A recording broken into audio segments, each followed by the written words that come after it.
Hello and welcome everybody to another episode of Books in Bytes today.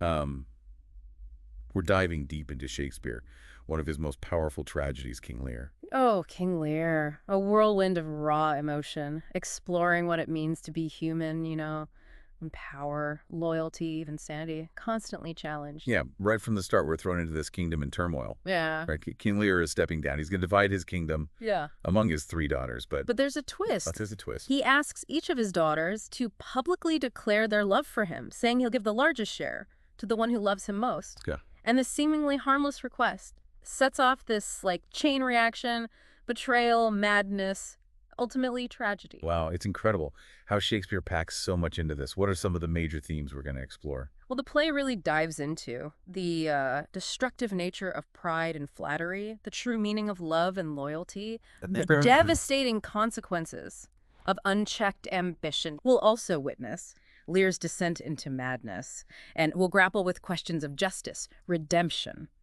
and the very essence of human nature. So much to unpack. Let's start at the beginning. Act 1 opens with this love test. And you can, feel the tension. As Lear's daughters, Goneril, Regan, and Cordelia, prepare to answer this question right. The two eldest, Goneril and Regan, they lay it on pretty thick. Oh, absolutely. Their declarations full of flowery language, extravagant metaphors. Goneril, she claims her love is dearer than eyesight, space, and liberty. Wow. While Regan goes even further, she says she is alone felicitate in your dear highness's love. It's all a performance designed to win their father's favor and secure the largest portion of the kingdom. It's so, manipulative. Oh, totally. And then there's Cordelia, the youngest and most beloved daughter. She throws everyone off guard. With her simple and honest response, she says, I love your majesty according to my bond, no more nor less. It's like a record scratch. That moment is so pivotal. Cordelia's refusal to participate exposes the hollowness of her sister's declarations. Her response, it's not a lack of love, but a testament to its depth and purity. She refuses to cheapen her love with empty words. And it's this honesty that leads to her downfall. Such a tragic irony, right? Lear is blinded by his pride. He misinterprets her honesty as a rejection. And his reaction is swift and brutal. His rage is palpable. He disinherits Cordelia, casting her out, dividing his kingdom between Goneril and Regan, and we see the immediate consequences. His rash decision. Kent, his loyal advisor, tries to intervene. He's pleading with him, see better, Lear. Right. Yeah. Ken is trying to be the voice of reason. He is, and it backfires. It backfires. Lear banishes him as well, which sets the stage for all the chaos and tragedy that will unfold. It's this act of banishment, right? It really emphasizes that theme of loyalty and its cost. Absolutely. Kent, like Cordelia, embodies integrity and unwavering devotion, even in the face of Lear's wrath. And their exile foreshadows the isolation and vulnerability that Lear will experience himself. Yeah, and it's interesting how Shakespeare sets up these parallel plots, mirroring Lear's journey with the Earl of Gloucester. Oh, yeah. Gloucester is also deceived by his children, making decisions with devastating consequences. The parallels are striking. Gloucester has two sons, right? Edgar, his legitimate heir, and Edmund, his illegitimate son, who's fueled by ambition and resentment. Edmund, much like Goneril and Regan, he's a master manipulator, preying on his father's weaknesses, using deceit to gain power. So Edmund basically frames his brother Edgar, making Gloucester believe that Edgar is plotting against him. Exactly. And just as Lear is blind to the true nature of his daughters, Gloucester is blind to the truth about his sons. He falls prey to Edmund's lies, banishing Edgar, and embracing the very son, who will ultimately betray him. It's this theme of blindness, right? Both literal and No, metaphorical. it's- These characters are blind to the truth about their children, and their blindness leads them down a path of destruction. It's fascinating how Shakespeare uses this motif of sight and blindness throughout the play. Yeah. It's not just about physical sight, but the ability to see the truth, to know the difference between genuine affection and manipulative flattery. Which Lear and Gloucester both fail to do. Exactly. Blinded by their desires and flawed judgment. They fail to see the true nature of those around them. They choose to believe what they want to believe, rather than face reality. And that sets them on a collision course with fate. And the consequences are devastating. By the end of Act 1, we get this sense of impending doom, right? Lear has made a grave mistake, casting out Cordelia, empowering Goneril and Regan, who will turn against him, and Gloucester. Yeah. He's set in motion. his own downfall. It's remarkable how quickly things spiral. It is. Shakespeare plunges these characters into the heart of the conflict. Their actions have immediate consequences, showing how fragile power can be and how easily it can be corrupted. As we move into Act 2, we're going to see the full extent of the chaos that Lear and Gloucester have unleashed upon themselves and everyone around them. I'm already on the edge of my seat. Can't wait to see what happens next. Act 2, the consequences of Lear's actions. They become devastatingly clear. He's living with Goneril now, expecting, the royal treatment. But reality bites. It did. Goneril, she shows her true colors. It's like she pulls the rug out from under him. Absolutely. He's completely unprepared. Yeah, she starts chipping away at his dignity, reducing his knights, questioning his authority, refusing him basic hospitality. It's brutal.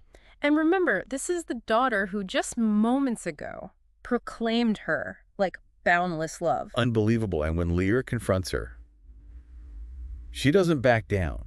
She throws his own words back at him. Oh, she does. Accusing him of being old and foolish. That scene is so powerful. Lear, the most powerful man in the land, reduced to a frail old man at the mercy of his daughter's cruelty. It's a stark reminder of how fleeting power can be. It really is. He's stripped bare, forced to confront his own mortality, the hollowness of the flattery. And it doesn't end there. Humiliated, enraged, Lear flees to Regan, hoping for, a better reception. Oh, but Regan, in league with her sister, she proves even more callous. Even worse. The way they treat him is just heartbreaking. They strip him of everything that symbolizes his power and authority. His retinue of knights. Until he has none left. It's like they're trying to erase his identity as a king. And remember Kent, Lear's loyal advisor, who was banished in Act 1. Yeah. Well, he disguises himself as a servant to stay by Lear's side. But even in disguise, he can't escape their cruelty. They put him in the stocks. It's a public humiliation, further emphasizing the erosion of Lear's power. Bleak picture so far. Is there any hope left for Lear at this point? Well, amidst the darkness, we start to see glimpses of his inner transformation, stripped of everything. Lear is forced to confront his flaws and the consequences of his actions. He begins to see the world through new eyes. He does. Recognizing the suffering of others, the hollowness of the courtly flattery. This shift is most evident in the storm scene on the heath. Oh, the storm scene. The raging storm. Mirroring his inner turmoil, Lear rages against the elements, delivering some of the most powerful speeches in all of Shakespeare. The most famous lines in literature, right? Absolutely. He cries out, "Blow, winds, and crack your cheeks, rage, blow." It's a pivotal moment. Lear, stripped bare, confronts the forces of nature and his own mortality. It's so powerful. He's grappling with questions of justice, fate, the meaning of existence. His madness, while tragic, it also becomes a form of liberation, freeing him from the constraints of his former life. And it's during this storm that he encounters Edgar, disguised as a beggar, named Poor Tom. Edgar, like Lear, has been cast out, stripped of his identity. He pretends to be mad, wandering the heath, spouting seemingly nonsensical pronouncements, their encounter on the heath. Amidst the raging storm, it's both poignant and unsettling. Two broken souls, stripped bare by the cruelty of the world. They find solace in each other's company. They do. Shared suffering. Shakespeare uses their interaction to explore the nature of madness, the fragility of the human mind. Lear, in his descent into madness, sees a reflection of himself in Edgar. He begins to question his own identity, asking, who is it that can tell me who I am? Such a profound question. It resonates throughout the play. It does. Who are we? When we're stripped of our titles, possessions, even our sanity, what remains? Deep stuff. While Lear grapples with these existential questions, Gloucester faces his own horrific ordeal within the walls of his own castle. Right. His son, Edmund, driven by his insatiable ambition, betrays him to Cornwall and Regan, who are now in control. Edmund's betrayal. It's a chilling reminder that the most venomous snakes often lure closest to the heart. So much betrayal and suffering. It feels like every glimmer of hope is extinguished. But Act 4 brings a moment of reconciliation. The reunion between Lear and Cordelia. Heartbreaking and incredibly moving. Cordelia returns to Britain with an army to rescue her father. After being cast aside. It's powerful. And Lear, in his fragile state, he doesn't even recognize her at first. Of course. Humbled, broken, a shadow of his former self. He asks her, "Do not laugh at me, for as I am a man, I think this lady to be my child." Cordelia. Stripped of all pretense and power, In Cordelia. her response is pure grace. She says, and so I am. A testament to love and forgiveness. After everything that's happened, her love for her father remains. A glimmer of hope. But we know Shakespeare Rarely offers easy happy endings. Their reunion is short-lived. The war ends with their capture. Lear and Cordelia. And Edmund, now in control, orders Cordelia's execution. Devastating. It really highlights the play's themes of injustice. And the consequences of ambition. Edmund, consumed by his thirst for power, he's become monstrous. Devoid of compassion. His actions seal his fate. And ensure the play's tragic conclusion. But before we get there, there's another reconciliation.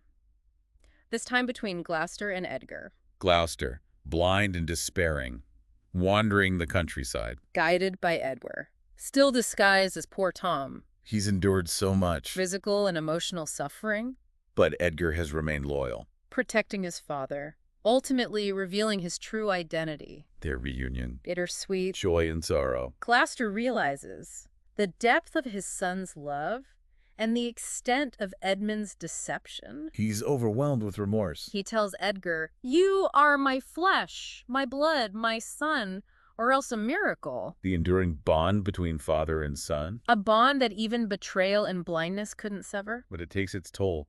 Gloucester dies shortly after. Heartbroken by the pain he's caused, This death like so many others, underscores the play's tragic vision. of the human condition. Act 5, the climax. We witness the deaths of Goneril and Regan. Their ambition and jealousy consuming them. They turn on each other. Driven by those poisonous desires. His demise. Both fitting and tragic. Those who live by the sword. Often die by it. And then, Lear's final moments with Cordelia.